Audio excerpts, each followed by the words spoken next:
Assalamualaikum warahmatullahi wabarakatuh. So this is a series on how to write journal papers. So before we start, we should know why we should write journal papers. Number one, it is a means to share your knowledge to the world. So when you have done a lot of experiments, you were in the lab, and then you can write a thesis, but normally people don't really read thesis or cite thesis. So if what people want to find your work, it will be in journal papers. So number one is to share your knowledge to the world. Number two, it will be also part of requirement for master or PhD.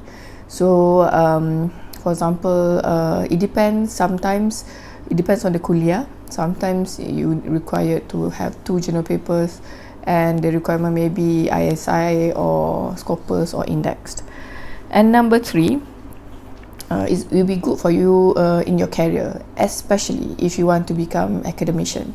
Means that if you want to become a lecturer, when they look at your resume, they will want to know how many papers you have published. And also it will be good if you want to work as a scientist, also researcher. They also want to know what have you published so far. And the last thing, which is the most important as a Muslim, we want our work to be of benefit to others.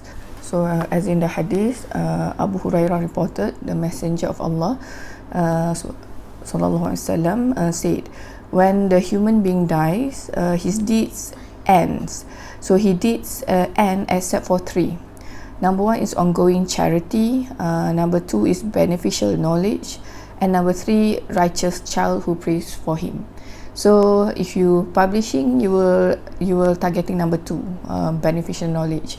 So when we leave the world, we be leaving as well journal paper. So even 100 years, we hope people will be reading and still citing our work. And every time somebody benefits from the journal paper or the work that we have done, will get reward from Allah. Okay. So now we want to go through how to write journal papers. Before that, you need to know different types of journal. Generally, as a basic, there are 3 main journal papers. Number 1 is the normal journal papers, or we call it communication journal papers. Normally, this is the one that you read. There's a lot on this, and the one that you normally read is in this category. And the pages for scientific or engineering based communication paper, roughly 7 pages long. Okay. And there are the second type, which called the letters, or they call it the letters.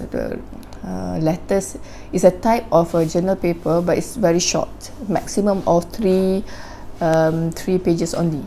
And this normally these are very fast. They will publish very fast, and normally it's for breakthrough knowledge. If you have a breakthrough knowledge, you want to submit as a letters. And number 3 is a review paper. So review paper, basically you don't need results to have a review paper. Review paper means you review other people's work. So you read a lot of journals, maybe 30 to 50 to 60 to hundreds of journal papers, and they will categorize it and comment on it, discussing and commenting on the people's results. So that's a review paper. So this today we're going to learn on the type number 1, which is the communication, the normal communication journal paper. So when you submit your journal paper to a publisher, they will send to at least 2, sometimes 1, or sometimes more than 2 expert to read on your manuscript and comment on it, right? So that's called peer reviewed. Okay, so there's somebody who will be reviewing your paper. And there are 2 main library, as I mentioned before, of this reviewed paper, called ISI and Scopus. This ISI and Scopus is called index papers. So if people ask you, have you published in index journal, you say yes, if you have published in ISI or Scopus. There are also another category called non-index journals. So any journal which is not indexed in ISI or Scopus is called non-index. and normally it's not really rigorous on the peer reviewing, so it's easier to be accepted. Okay, so today we're learning on how to write a normal journal paper, which is the communication journal paper. So typically in a communication journal paper, there are few categories, few parts. Number one is the title. Number two is the authors, and the author, you have the first author. Normally the first author is the student who the one who did the experiment and wrote most of the papers. And you also have corresponding author.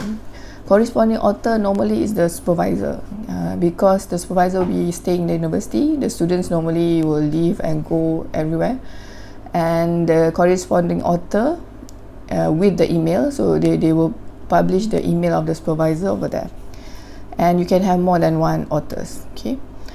Abstract. So the third part is the abstract.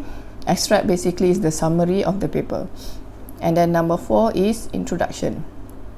Number 5 is the methodology. You have a methodology section. And number 6 is the results and discussion. Number 7 is the conclusion, and finally is the references. So basically, roughly there are 8 sections to 8 parts for the journal paper. So now, where to start? So normally, when you've been asked, okay, write a journal paper, where do you start? Okay, the first thing is on step 1 is to make a skeleton of the journal paper. So I will show you, discuss you how to do the skeleton after this.